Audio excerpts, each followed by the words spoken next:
ఇది రామాయణంలో ఉన్న ఒక ఆసక్తికరమైన కథ. శ్రీరాముడు లంకపై యుద్ధానికి సముద్రాన్ని దాటవలసి వచ్చి సముద్రదేవుని అనుమతి కోరాడు.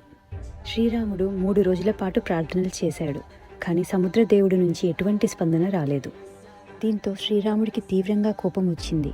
తన విల్లు తీసుకొని సముద్రాన్ని ఎండబెడతాను అని బెదిరించాడు. అది చూసిన సముద్రదేవుడు భయంతో వెంటనే శ్రీరాముడి ముందు ప్రత్యక్షమయ్యాడు.